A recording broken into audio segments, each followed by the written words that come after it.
Wrestling fans, we explode into Christmas for the 9th annual Paul Bearer Holiday Headlocks Toy Drive Cyber Fan Fest. A human sea of superstar guests have come to MWF Studios for live interviews, tributes, and virtual autograph signings. The good news is, if you miss these superstar signings, we have individual autograph photos available as well as all-inclusive VIP packages throughout the season. If you want them for yourself or to give us a holiday gift for Christmas, get the order in by December the 19th. On Christmas night, we'll reveal the winner of the massive Christmas Week Mega Raffle, where one lucky fan wins an entire jackpot of prizes, again, to benefit the Paul Bearer Holiday Headlocks Toy Drive. 2020 has been a brutal year for the economy, as well as our toy drive efforts. We could use any and all the help you could give us. Be part of the professional wrestling community. If you're going to take part in any toy drive this year, let it be one where we update Santa Claus's GPS and honor Paul Bearer's memory. Head on over to BostonWrestling.com now. This is Mick Foley. This is Harley Race. This is Shelton Benjamin. This is Mr. Wonderful Paul Orndorff. This is the Monster Abyss. And this is Daniel Bryan. This is JBL, and you're watching the MWF. Be there live.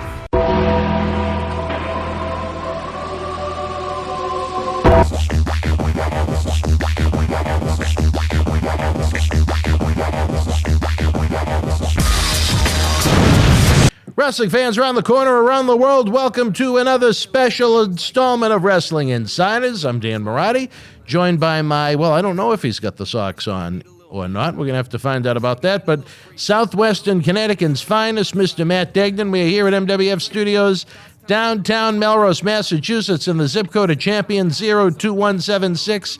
My foot is pink from an extreme CRPS flare-up. If you have no idea what CRPS is, Google it. Complex Regional Pain Syndrome, which I have suffered from as a result of a car accident, as a result of the Iron Sheik getting drunk and high when we were hit by a drunk driver, believe it or not. Talk about the puns in life as we wrap up 2020. What a year it has been with all of the great content, the superstars that unexpectedly came to the studio as a result of Corona, and our efforts to try and create a Paul Bearer Holiday Headlocks Toy Drive Cyber Fan Fest that was a cyber failure, but that's a different story for a different time. Tonight, we're here to talk about the final installment of WWE Monday Night Raw from Monday, December the 27th, 2020? 28th? 8th. I'm very close, very close. It would help if I wrote the date down, wouldn't it? Now, The you socks don't. are on, by the way. They're what? Now, what color are they? They're black and white right now. Black and white. So not to be confused with your salmon pants that the fans have mentioned before in the live premieres of our episodes. No, they're my gym socks, because I'm headed to the gym after this. Gym socks. Okay. Well, are you going to try and pass those off as Christmas colors as you did your pink pants that time? No, they're more Halloween. They Halloweenish. All right. Well, we will certainly will accept that answer. What you don't know is that you actually have a couple of holiday greeting cards from the fans waiting for you here at the studio. Well, I'll take a look at them. I believe the next time I'll be up there is the Royal Rumble. Oh, what? Not for blah blah blah Impact on pay-per-view. Is there not a blah blah blah Impact pay-per-view in the month of January, or am I confused? Probably, but after that last Impact pay-per-view, I wouldn't even want to watch it for free. So, well, I know your good friend Dave Carter is a Impact Wrestling aficionado. He might have to join me for that one. He's more well-suited for that garbage than me. All right. All right. Well, it was certainly an ending to 2020 at the Thunderdome, Tropicana Field in Tampa, Florida. You actually get to see a little bit of it in one of the backstage vignettes, which I kind of liked, but that was a very, very minor, small part of the program. The 3-hour finale of 2020 for Raw. What a year it was. Not a very good year, but they gave it their all on December the 28th, I believe you said the date was? Yes. All right, well, let's kick it off, Socko. All righty. Drew McIntyre kicked off Raw with the promo that hyped up the number one contenders match that would come right after this opening segment between Sheamus and Keith Lee. Sheamus then came out shortly into the promo to interrupt his good friend Drew McIntyre. Drew and Sheamus went back and forth over how good their match would possibly be next week, but Keith Lee, of course, then came out to break up the best friends kissing each other's ass. After a heated argument, like every Raw opens with, Sheamus kicked Keith Lee twice, not once, but twice. Then a referee made his way down to the ring, and the match would start right after the commercial break. In the next match that followed, Keith Lee defeated Sheamus to become the number one contender for the WWE title. He will now face Drew McIntyre next week for the WWE Championship. Lee defeated Sheamus after getting Brooke kicked twice before the match. I thought it was a good physical bout to start the night off well. What did you think of the opening segment and the match that followed? Well, I look at it almost like this, and I put this in my notes. If I was reading this almost like it was a book, I think I would find it far more interesting than the television presentation. It's just uninteresting to me. The McIntyre and Sheamus dynamic is very uninteresting. Lee sounds like he's trying to recite a promo that wasn't all that inspiring as he warned Drew not to trust Sheamus. Sheamus hit Lee with a couple of lousy-looking bro kicks. Either that or he didn't sell them very well, which could be part of the reason why Lee is being sent to quote-unquote summer camp on his off days at the WWE PC to try and sharpen his skills up a little bit. Again, maybe on paper it looked a lot better than in execution, but in execution it was lousy. I was kind of surprised that Lee went over in the match. He looked kind of lethargic here. But it certainly continues to try and foreshadow a big Sheamus heel turn that I don't think too many people care about one way or the other. Yeah, as you said, I thought Sheamus would win this one. But, I mean, the match itself, I mean, two bigger guys in a physical matchup, which, as we always say, we don't get too much in wrestling. So it was good to see that a little bit different. I imagine that they will save McIntyre and Sheamus for the Rumble, where they're going to do Lee on free TV. I believe now a week away at the Raw Legends night. Maybe Sheamus inadvertently cost McIntyre the title. I certainly don't see that happening where Keith is being sent to summer camp. You never know in the WWE, I guess. Usually you do, since it's so predictable. But as we move on, Gran Metalik defeated The Miz via roll-up in the second match of the night. Not an exciting match to have just a half hour into the show, but it was still solid. I like a surprise once in a while, especially Miz can take a loss since he really hasn't done anything worthwhile lately. And Metalik is a good wrestler too. You know, he hasn't really done anything either, so I mean, but he's still a good wrestler, not someone who's bad in the ring. So I mean, I don't know, I like the surprise. I don't know what they're going to do with Metalik now. I mean, you know, he gets a roll-up win over the Miz. Say that 10 times quick. I mean, you know what happened with Miz? We'll talk about that later in the night. But, I mean, where can Gran Metalik go from here? I mean, what could you really possibly do with him other than a cruiserweight title or, God forbid, 24/7 title? But, I mean, can you really see him challenge Bobby Lashley for a mid-card title? I can't see that, but what did you think of this match? No, I have to say, I really loved the short promo that they did with Gran Metalik and Lince Dorado before the match began. I think it was probably more than they've done with Lucha House Party since they debuted in the company, at least from what I've seen. I thought it was short, sweet, to the point, and it was effective, at least trying to give these guys in masks a little bit of personality. It was a nice little upset.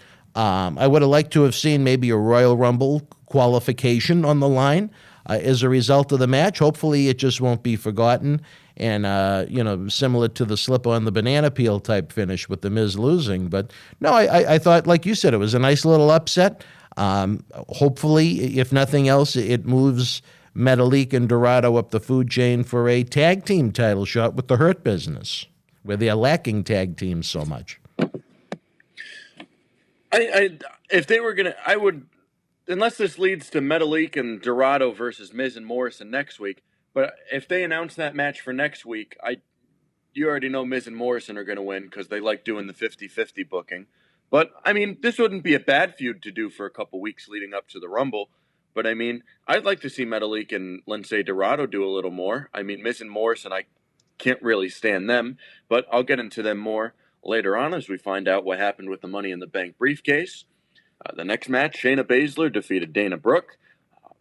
match I really didn't care for. Brooke looks like she couldn't beat up a third grader. I mean, she can't sell that well, and her offense looks like shit. I don't know if they only put her on TV because of her lips and her breasts, but I mean, that means Vicente Rey should be getting booked on WWE. At least with the breast part of it, yeah. Yeah.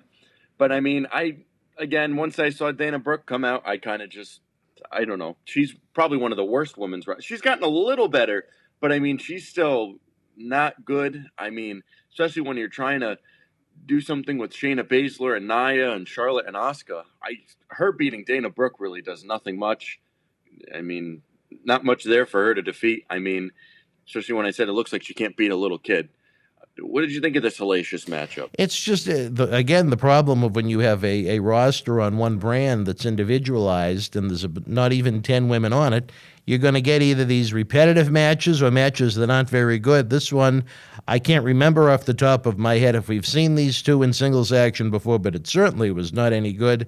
The saving grace that I think prevented it from being even worse was that WWE's production values are so good, and their camera people are so good at what they do with the way they shoot certain angles and the way they cut at certain times with the technical director. And because there was some spots there that looked really bad that they switched the camera at the perfect time to prevent the casual fan from not noticing. There was just nothing of substance here that the majority of wrestling fans would ever want to see. I'm sure most of them had zero interest in seeing it as it happened, and none of them would ever want to see it again. And that's, I'm sure it comes across as insulting towards Dana Brooke. I don't know the lady. I've heard a lot of nice things about her. She's a very hardworking person, but it just, for whatever the reason, it just does not click with her on the main roster as far as an in-ring competitor goes.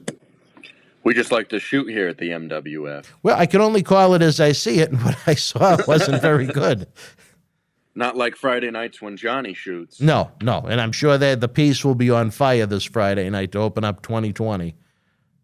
Or 2021, I should say. Well, wait, where I'm totally lost. When is New Year's Eve? Thursday? Thursday, and then New Year's Day. So we opened 2021 with the piece. Yeah. All right, well, it'll be something. Unless you want to put his episode right at midnight to kick off the new year. We don't want to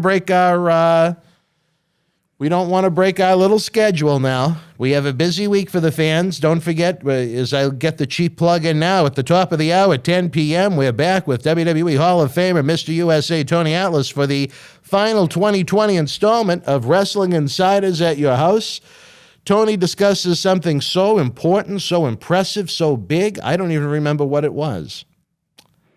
Isn't that something? What the hell did Tony talk about this week? Well, Marty. I'm sure it had nothing to do. Oh, no, I remember. Oh, my God. Actually, you know what, fans? This is a very interesting episode. Tony actually buries Pat Patterson tonight at 10 o'clock. And he also remembers the late, great Zeus, and certainly someone that should be in every Wrestling Hall of Fame that exists, the crippler Ray Stevens. Wednesday night, 10 p.m., we'll have another Wrestling Insider special edition when things get a little on the nasty side, you might say, when Matt's good friend, Nasty Boy Jerry Sags, joins us at 10 p.m. for Wrestling Insider Special Edition. Thursday, for our Patreon fans, you guys get a double feature. We have a special New Year's Eve program for you on Patreon exclusively. If you just watch the YouTube shows, we thank you, but you do not get access to Tony Atlas's New Year's Eve. And then you talk about yet another episode of great interest. It's the final 2020 Party with Marty Jannetty, as he shoots on the interactions between Terry Garvin and the Brooklyn Brawler Steve Lombardi, as well as some ribs from the British Bulldog Davey Boy Smith on George the Animal Steel. So we certainly end 2020 with some laughs, some memories, and like I said, I think a couple of the shows the fans are certainly going to remember, especially tonight with Tony's thoughts on the late great Pat Patterson. All right, we'll get into our back to the actual show we were talking about. Yeah, back to the actual show. Well, we got to get the cheap plugs in, brother. Firefly Fun House with guest Randy Orton. More nonsense with Alexa Bliss portrayed as a little kid on a playground. I just really have nothing left to say about this awful character and storyline she is in with Bray Wyatt. Just another segment where she's swinging on that swing set with the toys and everything in the ring. She has the little kid outfit on and just talking. I like looking at Twitter to get different people's opinions and thoughts and stuff like that. And the amount of times I saw people saying, "Oh, Alexa's hitting it out of the park with this character. Oh, she's doing a great job. Oh, it's unique." I don't know how people could like this. It's an insult to wrestling. I really think that. And then what really did it for me was Alexa then challenges Randy Orton to a match later that night, and Orton accepted. So, I mean, again, I got a lot to say about what happened to close the show, but we'll get into that later. But what did you think about this segment? It seems like they're piping in cheers for Alexa Bliss. Is she supposed to be a baby face in this mess? Alexa and Fiend are the baby faces, and Orton's the heel in this feud. I don't understand how. I can understand how Orton's the heel, but I don't understand how they're the faces. But again, that just adds to the confusion to everybody else watching at home, because if I can't make heads or tails of it after watching this great genre now for 34 years and working in it for 27, I don't know how the average fan at home can, because it's a lot. The swing set, please. Bray built me this swing set, but I can't wait for him to see it. Well, if he built it, didn't he already see it? Or is that just me? I don't know. Maybe Bray built it, but the Fiend hasn't seen it. So. Well, maybe that was it. See, you made more sense of it than they did. Then Randy Orton showed up in the funhouse breaking puppets. I have a puppet that I'd like to break in half the time, but I don't see him at the Firefly Fun House. That set Alexa off big time, and she wanted Randy one-on-one in the ring later on. They didn't use the term match, but... Usually when you challenge someone, I mean, it's usually to a match, but we didn't get a match, but we'll talk about that later. The next match, AJ Styles defeated Elias. I didn't think it was too bad. I mean, compared to other things we've seen in professional wrestling, especially when Styles is so good, whoever he's in the ring with, he kind of elevates a little bit. So I didn't think it was too bad. I like the way they're portraying Omos. I mean, sometimes they like to throw people in right away and kind of juice them out right away, which kind of takes away their pizzazz a little bit. But I like the way they're using Omos right now, and he's not doing too much. So you're almost waiting to want more from him, which is good that they're not using him week to week to week to week. So I'm glad they're doing that with him. AJ Styles picks up the win as he's trying to chase another world title reign. Unless he wants to go after Bobby Lashley for the United States Championship. Elias with his new friend Jackson Riker, who was at ringside, who seemed to be a little scared of Omos. What did you think of this matchup between Styles and the Guitar Elias? Good for Elias, but one of the worst AJ Styles matches I've seen in a long, long time. There is so little that I see in Elias, it isn't even funny. He has good size. I guess he's well-spoken, but, and then the bell rings. Maybe I'm in the minority, but there's nothing about Elias that makes me want to watch.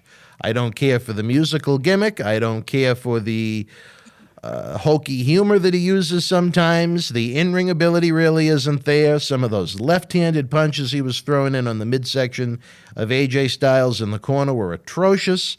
AJ Styles could probably get a good match out of me, so to say that he could get one out of a trained wrestler like Elias really isn't saying all that much. Sometimes you got to have matches like that. I'm one to complain that they have too many feature main event type matches all the time. This was a little different. It was a little fresh. I had no idea who the heel or the babyface was supposed to be. Both. I don't know. I don't really care at the end of the day. I was just glad it didn't last too long and that the right person went over as they tried to build into the new year. Let's see what it has in store for AJ Styles and Elias. Do you know who the heel was supposed to be? I believe the heel is supposed to be Styles.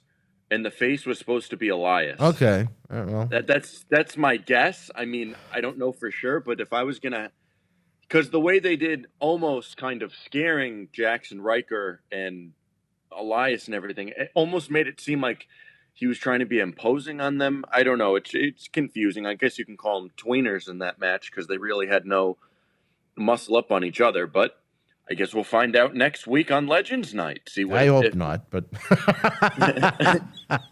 I guarantee. I hope that's the end of it. I guarantee Elias is going to get interrupted by someone doing a concert next week. Maybe the boogeyman will come out in the middle of the singing. Maybe Tatanka. Oh, you never know. Hot off of those Wrestling Insider appearances. It'll be great to see the Native American Tatanka. It'll be great to see MWF alumni, the Boogeyman. It'll be great to see the former Millennium Wrestling Federation heavyweight champion Carlito back on WWE television. Certainly. Reasons to watch for me. The next match, Mustafa Ali defeated Ricochet. I'm gonna be honest about this one. I had a good amount of notes. Yeah. I thought it was listen to me on this one. I thought it was a waste of a match. This is the second time they did this on Raw. This match should have been saved for a pay-per-view and built up more with a good storyline instead of doing it randomly twice on a Raw with no meaning to it. They didn't even announce the match before it happened last night. Don't get me wrong. I think they're both good wrestlers and they put on a good match, but it just had no feel to it. And I just wish they could have saved it for a bigger stage, which I know you've said before, that they could definitely save this feud and build it up for a pay-per-view in the future. I do not believe if they do it on pay-per-view that it would still have the same feel that it would if they just did it once. But I think if they do it on pay-per-view, again, they'll go a lot harder and show off more than these past two matches, which seem a little down from what they could possibly do. I just really don't think if they do this on pay-per-view, again, maybe on the Royal Rumble kickoff, but I mean, they would probably go a little harder, but it just wouldn't have the same feel to it since they've done it on Raw with little build to it. After the match, Ali gives Ricochet another offer to join Retribution, but Ricochet hits Ali with the recoil and got out of the ring before Retribution could attack him. What did you think of Ali and Ricochet? You said a minute ago that this is the second time they've had this match. When was the first? I don't remember. November 9th. Okay. And was Ali in Retribution at that point? Oh, yeah. I don't remember that. Okay. Well, back to last night.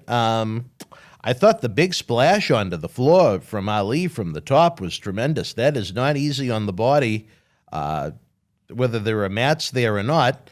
What I thought was absurd was that they went to a commercial break when, in theory, the match could have ended in a double countout right there. I thought that was a very ballsy spot from Ali to go for the big splash, not in the ring, but from the top rope to the floor. And then they have it not played up, you know, as if it was nothing. Typical WWE, I guess.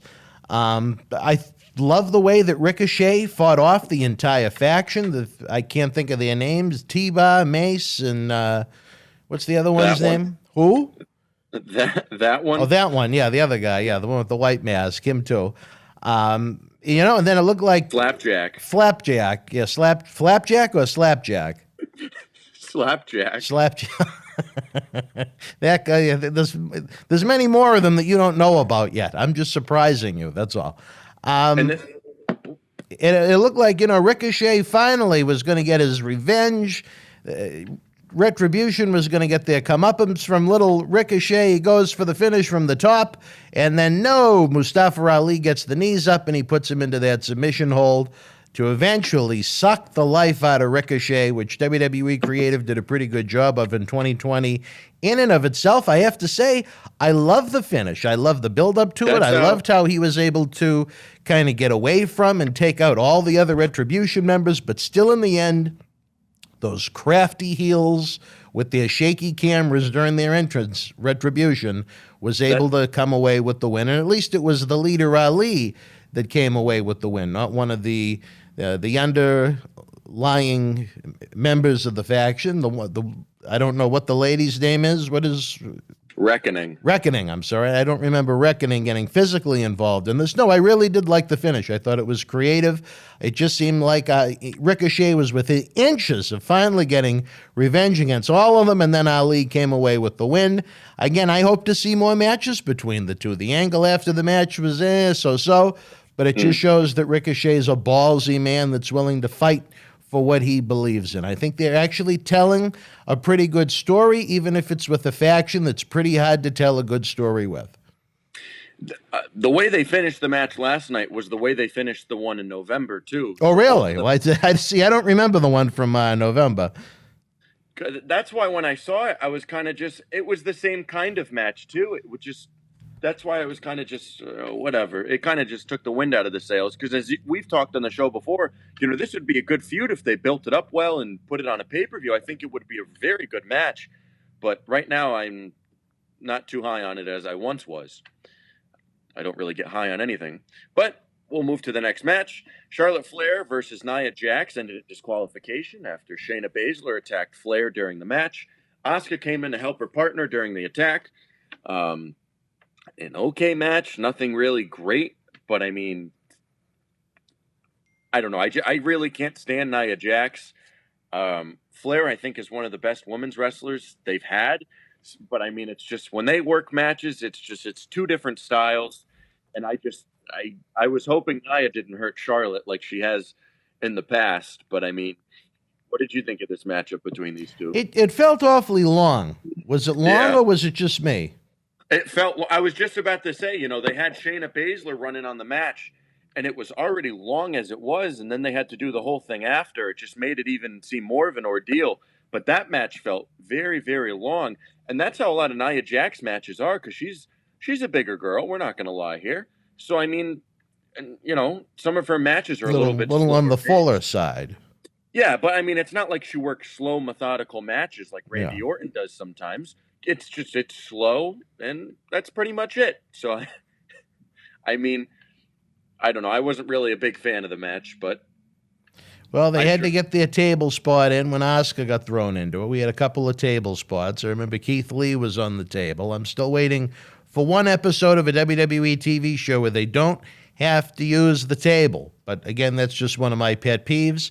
Another pet peeve is a women's match that goes way too long, which I thought this one was. Charlotte, certainly one of the better athletes in WWE, no matter what the gender, but Jax isn't the opponent for her or for just about anybody. Decent enough finish for a match I really didn't like. I like how Baszler kind of snuck in when Charlotte put Jax in the figure eight. I guess it's going to continue this feud that I don't know. Again, another one. Who wants to see it or why, but it's happening nonetheless. The next match, the Hurt Business defeated the New Day, Matt Riddle, and Jeff Hardy in an 8-man tag team match. I thought it was fun for what it was. There wasn't too much comedy, which was a plus, which I thought added to the match. There was a good post-match brawl between the two teams as well. I mean, they're kind of setting up something that's a little bit different. I don't really like that New Day, Riddle, and Hardy are kind of just thrown together. They had the pre-match promo where they were trying to come up with the name, which I thought took away from the team. I wish they just make your entrances, go down to the ring. They didn't need to do that shit with Riddle, and I know you don't like it either, the comedy that he does. But I thought the match itself was good. Not too much goofiness from New Day and Riddle, so I thought that was good. I like the ending where Lashley... I don't know if you call it didn't really choke out Hardy, but he made him pass out. I don't know how you pass out from a full Nelson, but good match. What did you think?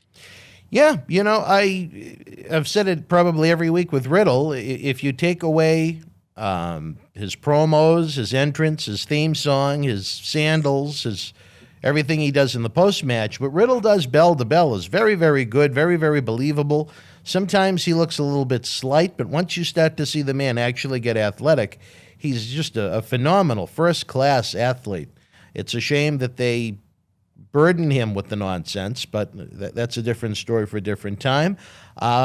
You talk about one of the positive stories of WWE in 2020. It certainly has to be the Hurt Business. Look at these 4 guys where they began 2020. MVP wasn't even with the company. He was getting ready for a Royal Rumble comeback, which was supposed to be a one-off. Then he was going to work as an agent, certainly not come back as a full-time talent manager slash wrestler. Lashley was watered down, being married to Lana in one of the worst storylines they've had in the past few years. Shelton Benjamin was in no man's land.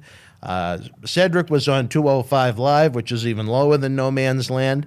And right now, all 4 of those guys are a great featured part of Monday Night Raw each week, and one of the few parts that really don't make me cringe most of the time. So I applaud a WWE creative, whoever has been molding this Hurt Business into the faction that it is.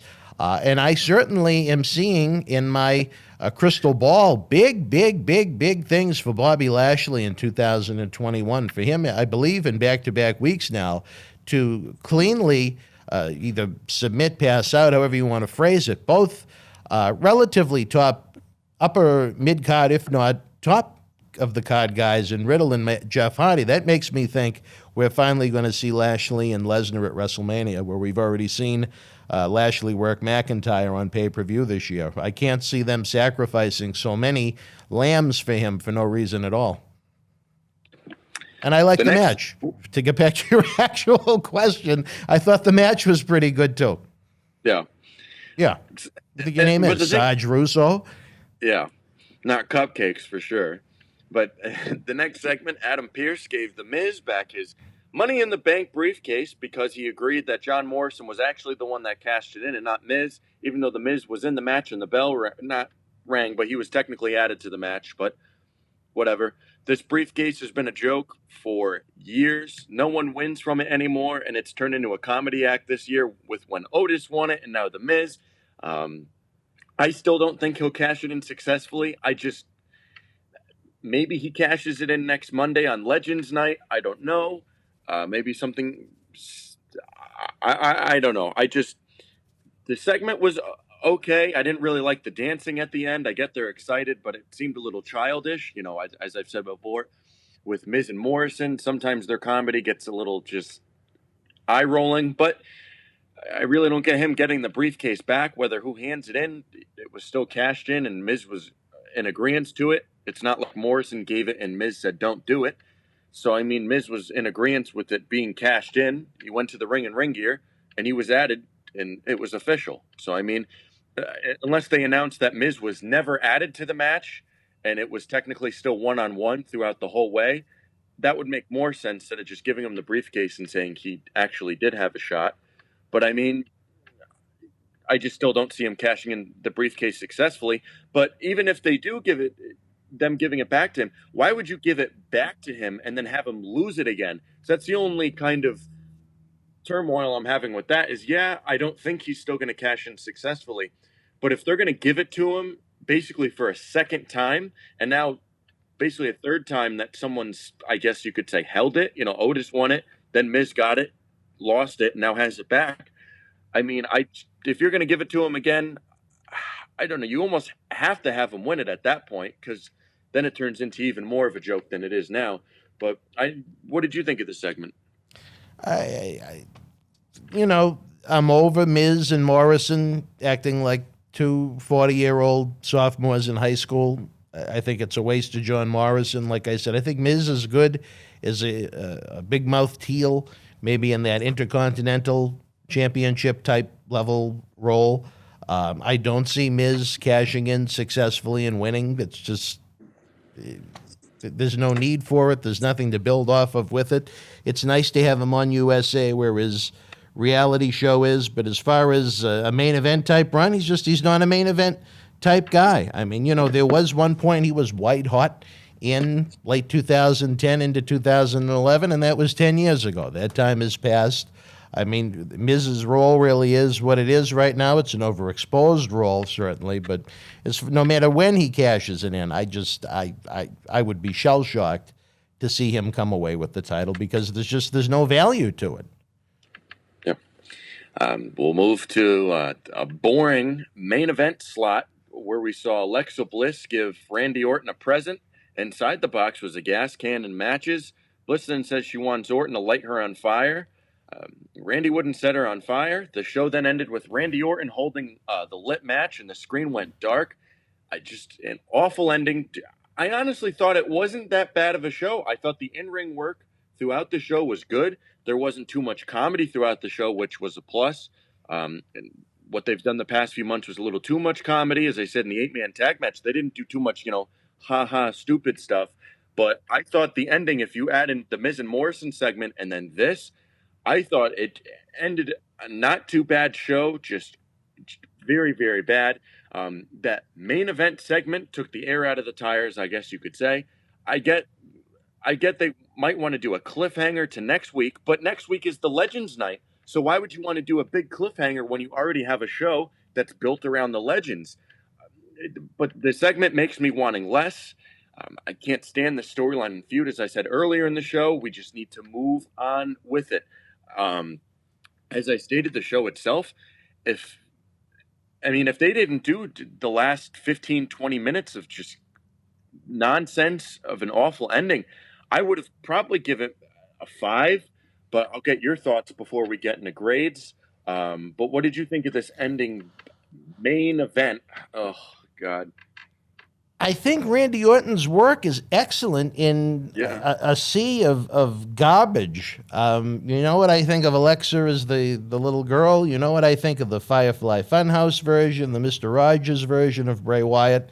I love Fiend. I think Fiend is exceptional.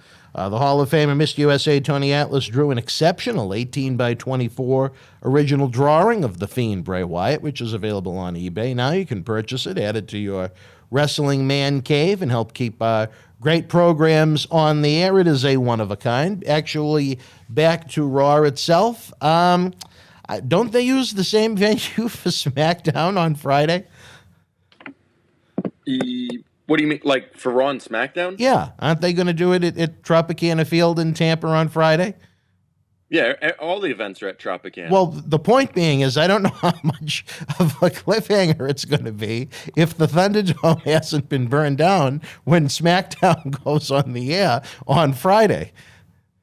Well, I mean, they did if you do really want to go back, talk about burning down, we can go back to TLC when Randy Orton burned him alive and basically all the fire around the ring, and they went the next night and basically kayfabed all the fire around the arena when the screen went dark. So I mean, if they're going to kayfabe it when the whole place was basically on fire, I don't think they'll do it. I don't know. It really doesn't want me needing more, wanting more, deserving more, because we definitely deserve more after this nonsense in this feud. Again, I love Randy Orton. I love what he does. He's adding to he's a gold bar and a pile of shit right now. And that's how I'm going to describe it. I mean, I don't really know where it's going to go. These two are supposed to have another gimmick match at Royal Rumble, which I can only imagine where they can go from here. They already did one of those House of Whatever matches, I believe, a couple of years ago, and they did an Inferno match. So I don't know what other gimmick match they could possibly do. I would have liked for him to have burned down the Fun House. I would have found that quite fun, but... Yeah, I don't know where they can go from here in this big cliffhanger. I think that would have been more of a mystery if he confronted her in the fun, because the Funhouse isn't the ring that they're going to use Friday night on SmackDown. You know what I mean? That's kind of its own little separate world, much like if they had a one-on-one meeting at Raw Underground or something like that with all of the smoke. They've been calling that swing set she's been sitting on as the Firefly Fun House. They announced that segment earlier in the night, Firefly Fun House with Alexa Bliss and guest Randy Orton, and she was actually out in the ring. But isn't that set is still supposed to be in the real wrestling ring, though? Yeah, I know that, but... Oh, no, I'm asking. That's a question. That wasn't a phrase. Oh, yeah, it was still in the wrestling ring, okay. But it was almost like it was in a different realm, please. I don't know. It's just... I don't like it as much as you do. I'm just trying to make sense out of it, which I still can't. Look, we're arguing about stuff that makes no sense at all. And it's at the point where nobody cares, but you're still trying to make sense of it, which I don't know how. But we'll go into our grades now. As I said, I would have made my grade a little higher. I didn't like the Miz and Morrison segment, and I didn't like the ending segment, which really put a damper on the whole night. I believe a good movie should have good endings, or else the bad endings make the rest of the movie kind of just worth nothing. But still, good in-ring work, I believe, saved the show. So I gave it a 4 out of 10. Well, I maybe I am still in the holiday spirit. I was higher than you again. It used to be the other way around, that I was the cold one and you were given the higher grades. I actually, with enjoying the sinister, evil Randy Orton, enjoying the 8-man so much and loving what they're doing with Bobby Lashley and Cedric and Shelton, I kind of got into more what Ricochet was trying to do. I liked the little Metalik upset, and even more so than the result, I liked the fact that they just gave Metalik and Dorado 20 to 30 seconds of a chance to talk and show off some personality. Again, many things, as I noted, I did not like, but I actually went as high as a 6 out of 10 this week. 6? Yeah, I mean, I would have honestly went, if they had a good ending to the show, I honestly would have gave it 5, maybe even a 6, as you graded. But I mean, it's just the amount of times I say the endings to the show mean so much, because that's your last impression of it. Usually when you think about a movie, sometimes, usually think about the end of it, how it ends and stuff like that, like the Avengers and stuff like that. Oh, it makes you wanting more. It's just, to me, the ending of the show took the air right out of the tires. Even if it wasn't particularly great, it wasn't one of those nights where I was just itching for it to end or change the channel. The nights when I give it the 3s, the 2s, the 4s, those are the nights where I can't stand it, I hate it, and I just want to watch anything but wrestling at this point. Even though there was some segments like the AJ Styles thing and the Alexa nonsense and, lethargic Keith Lee and Sheamus. I mean, there weren't too many points during the show last night. I said, you know what, I wish I was watching something else. So that's another part of the reason why I went as high as I did with the 6. Huh? You weren't One watching man's the opinion. Patriots. You weren't watching the Patriots get killed? I had a feeling that was coming.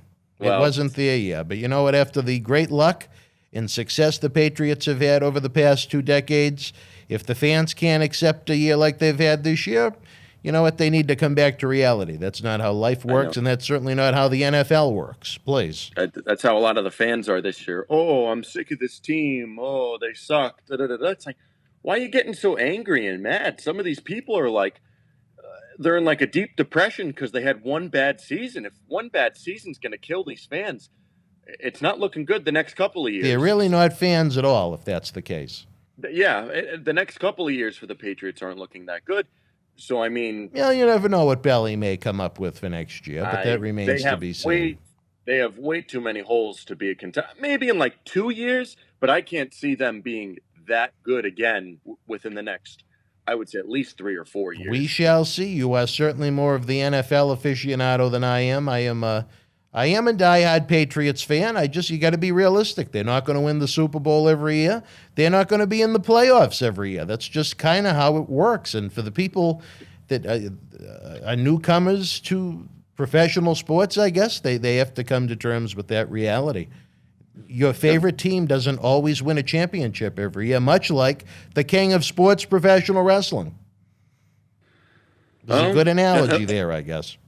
Unless you're Charlotte Flair and you're winning a title every other month. But you know what I thought was amusing? I came across something on, not WWE Network, but the regular website, WWE.com, and it was a photo gallery of all the different people that held championships during 2020. They had 66 different pictures on there. Can you imagine that? In a year of 52 weeks, there were 66 people that had championship belts. Now, granted, a few of them began the year with those titles, but still, that was just disgusting to me. Yeah, I mean, especially in a year where I wouldn't want to change titles much because there's no fans, so you wouldn't really have that excitement of the title changes. So if I was doing shows with no fans, I wouldn't want to be doing title changes willy-nilly. Yeah. Not only does it suck for the fans, but it sucks for the wrestlers. Imagine winning the title and you go to look up to the crowd and start cheering and then there's nobody there. So it sucks for the fans, but it also sucks for the wrestlers winning these titles when there's nobody to celebrate with, you know? Well, with So- WWE has always gone with the philosophy for about the past 20 years now. The title changes will boost the ratings. But again, look at how many numbers I just mentioned. If you're going to see, on average, a title change a week between the three brands and the pay-per-views, I mean, you come to expect it. And if you come to expect it, why go out of your way to watch it? Yeah, as you always say, not that anybody really cares. You know, these title changes just sometimes they even happen like one night to the next. You know, sometimes you have the pay-per-view on Sunday, and then the next night on Raw it changes again, or like what we saw with the Fiend and when Roman Reigns came back and took him out and all this. It's just way too much. And granted, that I want to just note that while I said 66, that covered all brands, not just Raw and SmackDown. That also covered NXT UK, and the Cruiserweight title too. But it's still too much. That's way too much. Yeah. Also, the thing is, they just have way too many titles, and that adds into Amen. it too. Not even just the title changes, but the amount Raw tag titles, SmackDown tag titles, 2 world titles, 2 mid-card titles, 2 women's titles. You have NXT UK title. You have NXT Women's UK title, North American title, NXT title, it's just they have 15 to 20 titles throughout the entire show. I mean, at the Forget most, about it being difficult to name who the champions are. Sometimes it's hard to remember what the championships are. Yeah, I mean, even when I was naming them, I was trying to make sure You didn't forget any, yeah. Yeah, but I mean, it's just crazy. You know, we talk about the title changes, but yeah, you're going to have a lot of title changes when you have like 15 different titles. So, I mean, you know, I don't know. Well, all in all, 2020, it certainly was a tough year for WWE. It was a rough year, especially for Monday Night Raw, trying to put together 3-hour broadcasts for, 9+ of those months with no fans in attendance. It was a horrible patch for them when those live shows were coming out of an empty performance center or with, trainees under socially distanced masks. It got a little bit better under the Thunderdome. I thought that turned into a first-class production, and it boosted the ratings at least a little bit. A lot of the time, from the bottom of the barrel numbers they were hitting week in and week out. Now it's been fluctuating a little bit, but would have been interesting to see how things might have turned out with those fans still live in attendance for pay-per-views and Raws, but the 3 hours fanless, it was a tough battle for WWE. And as much as I didn't like the show more than I did, you give those people a lot of credit for putting forth a lot of hard work each and every week to give those fans 150+ hours worth of content in 2020 on Monday nights. There you go. And we have one more show wait a minute. For our reviews for 2020, and that's the AEW and NXT. On Thursday night. Oh, I thought you had a surprise for me for tonight. Oh, okay. Yes. Yeah. Well, you are accurate about that, sir. Yes, no, please. But one more for the year to cap it off for our reviews. Good way to end it with our Wednesday nights, which are usually loaded with information because we do 2 shows, not just one. And I usually cut you off before the news and notes of the first show. Yeah. But I will not, my New Year's resolution early is not to do that in the future. And I'm trying to do now is add the news and notes almost into the recap of the show. Well, that's fine. To kind of thread it in there and kind of not do a separate segment, but if it's about someone that's in the match, I kind of just say it after, kind of integrate it into the recap. Well, we could only get better with our review shows. If you looked at the beginning of 2020, we certainly weren't doing these types of shows every week, never mind 3 times a week. We didn't have talk shows with Tony Atlas. Well, I think Tony might have been weekly at that point, but I mean, we didn't have John Cena Sr. weekly. We didn't have Marty Jannetty weekly. We didn't have, like the mini series with Leo Rush and now the special editions on Wednesday night. I think we had pay-per-view specials a lot of the times before the coronavirus hit, but, we've had to constantly try and evolve the way we do it too, to try and make it an enjoyable platform for the fans to enjoy. And it's shown. I mean, to grow in some months tenfold over where we were a year before, to me, is just amazing. Imagine if WWE's ratings grew times 10 in 1 year. I mean, that's really an impressive feat, and that's just because of the great fans that watch our show. And then we have the Patreon that we're trying to grow to help keep the wrestling legends working. We have, for the price of a cup of coffee down at Starbucks, you get early ad-free access to all of the great talk shows with these superstars. You have access to the Studio Shoot Interview DVD library. And again, you're keeping these guys working during the worst of times now when they're going on 9 months without many live wrestling events, fan fests, autograph signings, and such to earn an income from. So, I mean, you're really doing a good thing in addition to gaining great content for yourself. And as we noted, we're going to try and do more and more Patreon exclusive stuff, like the New Year's Eve special with Tony on Thursday night, in addition to the regular episode of Party with Marty Jannetty. So a lot to look forward to. We continue to try and evolve what we do, much like WWE is. WWE is reaching far more eyeballs than we are, but I continue to believe, my black and white sock-clad friend, that there are millions of wrestling fans that don't know that we exist, but once they do, I think they're going to absolutely love the Boston Wrestling MWF experience. I don't know what you think. There's only one way to go, and that's up.